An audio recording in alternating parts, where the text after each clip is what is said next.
Oh, hi there. Didn't see you come in. Welcome back to Guitaris. Today I'm going to be talking about, I'm going to be oversimplifying complicated musical concepts because I found them hard to understand and now they're even simpler than I thought. Go ahead and subscribe and like. It helps support the channel and it means a lot to me. Thanks. All right, let's get right into it.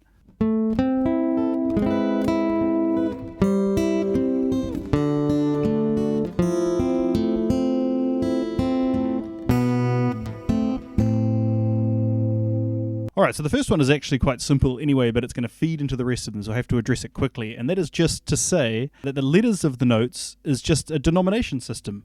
So I think some notes are probably inherently sadder than others, or, you know, more exciting, or more aggressive. A, B, C, D, E, F, G. They're just names of sounds, right, that someone's named. They're descriptive, not prescriptive. Because sound isn't in set intervals like... It's actually like, whoa, right? And so there's even notes between notes. If you've ever seen a video of a semitonal guitar, you'll know what I'm talking about. So they're just describing commonly used notes.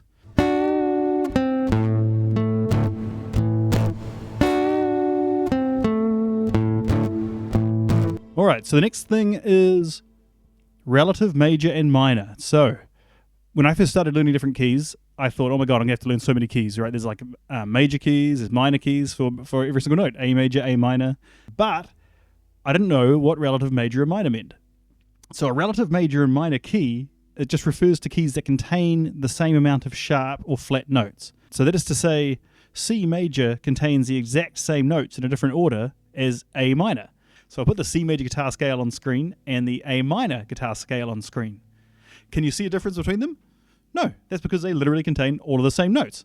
Here's a list of all the relative major and minors that all contain the same notes as each other. The minor and major denomination refer to its use, the order you play the notes in, so the type of sound it produces.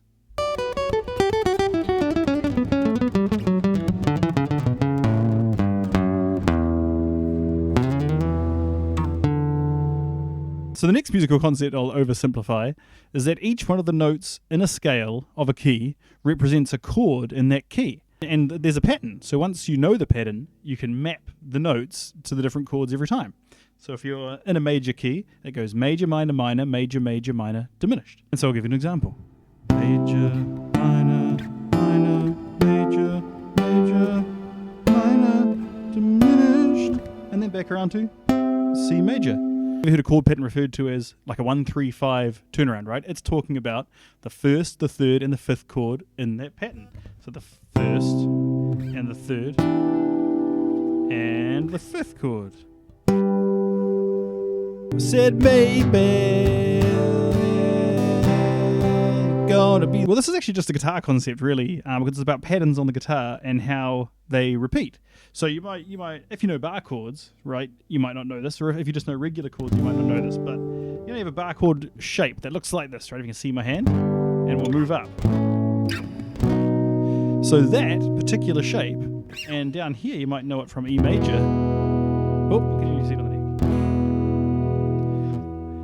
That is always going to be a major chord with the root note where your finger is, right? So that's going to be G major, A major, B major. And then if you take off this finger, it's always going to be minor, B minor, A minor, G minor. That major and minor chord shapes repeat all over the neck. You might have heard of the caged system. That's what the caged system is doing. It's talking about the shapes, the C shape, the A shape, the G shape, the E shape, and the D shape. So for example, the D shape, as you move it up, so that's going to be D, that's going to be F, right? That's going to be G, this is going to be A.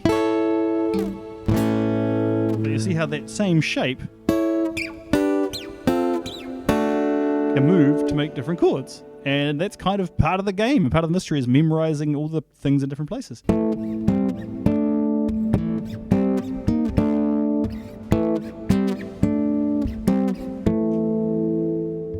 Modes are like the boogeyman of the music world, right? You always hear people talking about them, and modes are really interesting. But the thing that I want to oversimplify from modes is that modes are just ways of playing the exact same notes in a scale. So I'll put on screen here, I'll Google modes in the C major scale, and look at each one of these modes in this list, right? It's the same notes in a different order.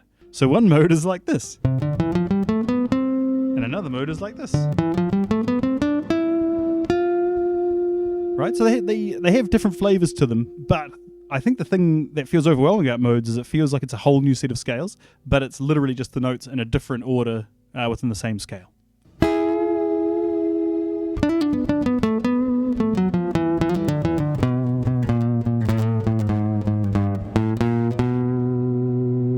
Timing. I just want to talk about timing very briefly. So there's beats per minute, right? The speed of a note.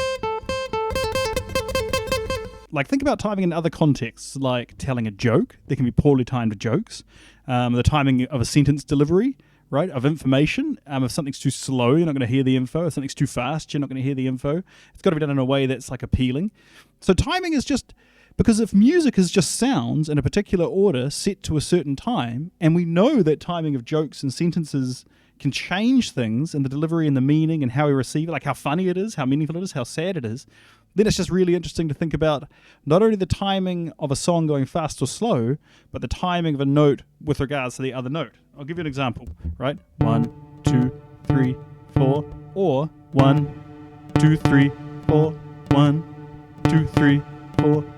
And by the time you change timing of 1 or 2 notes in a string, it can kind of be a song just with those 4 notes, right? Like,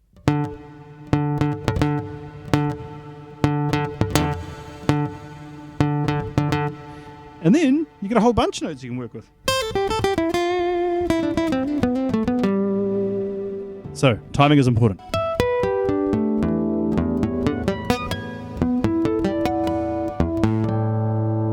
Okay, then the final thing here is arpeggios. So arpeggios are like my favorite part of guitar. I'm going to do a whole video about arpeggios because it's interesting because when you learn to map the neck of a guitar, you learn scales, but I think that the way that a guitar is designed is actually to accommodate arpeggio shapes.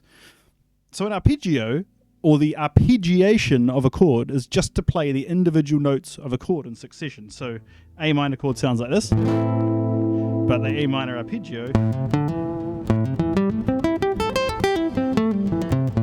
or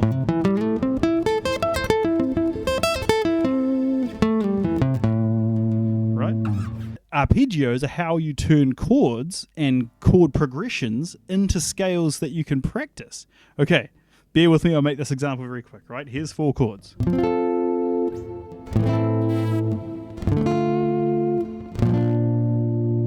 Okay, so this is F major,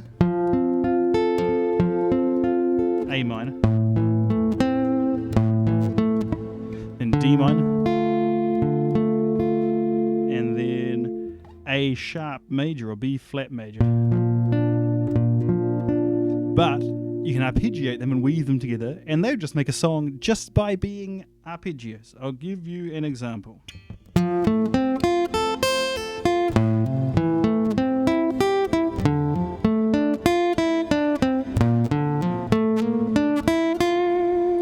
And that's just in one position. Arpeggios can also be spread, right? Like this.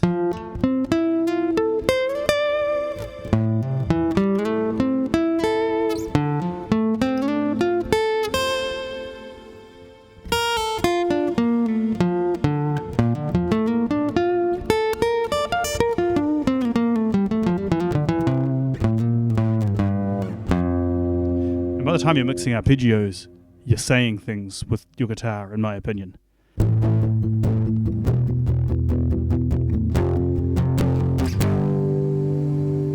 Thank you very much. Go ahead and like and subscribe for more great info from this channel and original songs and memes. And yeah, thanks. All right, bye.